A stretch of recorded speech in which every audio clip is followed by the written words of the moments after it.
సామాజిక న్యాయం కోసం గళమెత్తిన సామాన్యుడి స్వరం Kapunadu. Please subscribe our channel. Kapunadu TV ప్రేక్షకులకి స్వాగతం.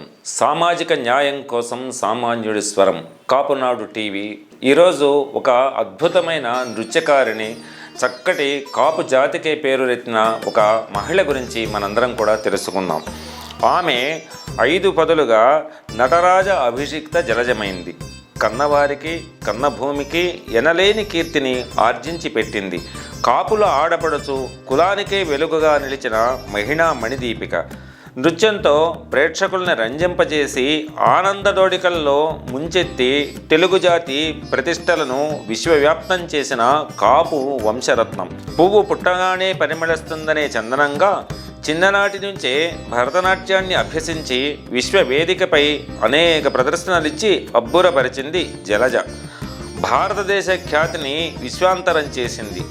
ఆమె చిన్ననాట్యమించే నాట్యమే లోకమై కళను అమితంగా ఆరాధించినది.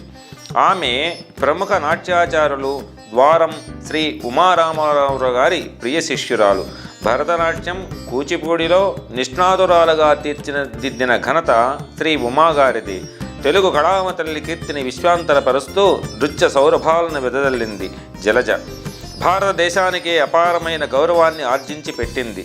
ప్రముఖ సామాజిక ఉద్యమ నేత పుంజాల శివశంకర్ గారి కుమార్తె ఆమె కింది స్థాయి నుండి అంచెలంచెలుగా ఎదుగుతూ న్యాయవాద వృత్తిలో అప్పటి ప్రధానమంత్రి శ్రీమతి ఇందిరాగాంధీ న్యాయ సలహాదారుడిగా ఎదిగినటువంటి శ్రీ పి శివశంకర్ గారి కుమార్తె.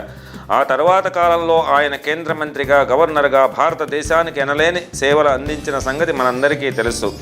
ఆయన జనసూర్యుడు వంగవీటి మోహన్ రంగా గారికి పెద్ద దిక్కుగా, ఆ తర్వాత కాలంలో మెగాస్టార్ చిరంజీవి గారితో కాపుల చారిత్రాత్మక ఘట్టం ప్రజారాజ్యం పార్టీ స్థాపనలో ప్రధాన భూమిక నిర్వహించారు.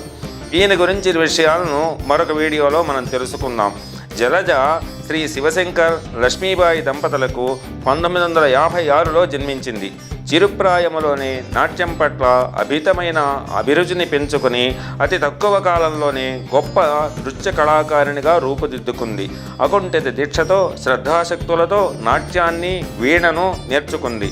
శ్రీ ఉమారామారావు గారి దగ్గర దినదిన ప్రవర్ధమానమై నృత్యాన్ని ప్రదర్శిస్తూ ఆహుతులను అబ్బురపరుస్తూ సుదీర్ఘకాలంగా ప్రపంచం నలుమూలలా అనేక ప్రదర్శనలిస్తూ అబ్బురపరిచింది.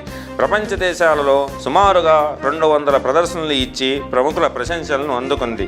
భారతదేశ కీర్తిని ఇనుమడింపజేసింది. మొట్టమొదటి ప్రదర్శన స్వామి చిన్మయానంద దగ్గర 1975లో ఇచ్చారు. వీణలో AIRB హైక్యాడర్ గుర్తింపు పొందింది. విదేశాల్లో USA, UK, Singapore, France, Japan, Germany, Malaysia దేశాల్లో జరిగిన తెలుగు మహాసభల్లో అనేక నాట్య ప్రదర్శనలు ఇచ్చారు. వీణలో ఆల్ ఇండియా ఆర్టిస్టుగా గుర్తింపు పొందింది. అనేక రేడియో కార్యక్రమాలలో కూడా ఆమె పాల్గొన్నారు. నటరాజ్య అభిషిక్త జలజమై అనేక ప్రదర్శనలు ఇస్తూ సామాన్యమైన కీర్తి ప్రతిష్టల్ని ఆమె తన సొంతం చేసుకుంది. పుష్పాంజలి, మహేశ్వరం, మహంకాళి, ఆనంద తాండవం, తిల్లానాలు ప్రదర్శించి కళాహృదయాలను ఓలలాడించింది. కూచిపూడిలో తరంగం, మోహినీఘట్టం తదితర నృత్య అంశాలను ప్రదర్శించి ఔరా అనిపించింది.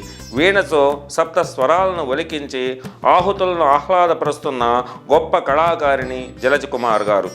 ఇంతటి కీర్తిని సంపాదించుకున్న ఈమె ఔన్నత్యం మూర్తిభవించిన భారతీయ సాంప్రదాయ స్త్రీమూర్తి. ఉన్నత సాంప్రదాయ కుటుంబంలో జన్మించిన జలజ గారు కుమార్తెగా, సోదరిగా, భార్యగా, తల్లిగా తన గృహస్థ ధర్మాన్ని సమర్థవంతంగా నిర్వహిస్తూ నటరాజుకు నాట్య నివేదన గావించారు. ఆదర్శ మహిళగా వ్యక్తిత్వం మూర్తిభవించిన జలజ చిరుదరహాసంతో ఎదురైన వేళ సంస్కృతి సాంప్రదాయాల కలపోత గుర్తుకు వస్తుంది. తెలుగుతనం నిలువెళ్లా పుణికిపుచ్చుకున్న ముగ్ధ ముగువ ఆమె.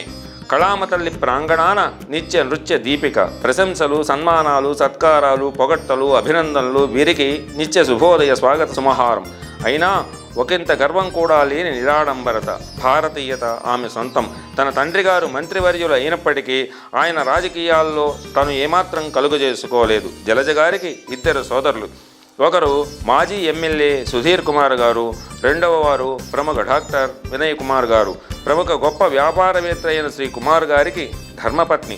వీరికి ఒక అబ్బాయి, ఒక అమ్మాయి. అబ్బాయి ఎంఎస్ చేసి ఉద్యోగరీత్యా స్టేట్స్లో ఉంటున్నారు. అమ్మాయి బీటెక్ చేసి సత్యం కంప్యూటర్స్లో ఉద్యోగం చేస్తోంది. విద్యా రాజకీయాల్లో ప్రముఖమైన కుటుంబంలో ఉంటూ కూడా భరతనాట్యం, కూచిపూడి పట్ల తన మక్కువను వీడలేదు. నృత్యాన్ని విశ్వవ్యాప్తం చేస్తున్న గొప్ప కళాకారిణి, జాతికే గర్వకారణంగా, కాపు కులానికే వెలుగుగా నిలిచిన మహిళా మణిహారం శ్రీ జలజ్ కుమార్ గారు. Please subscribe our channel.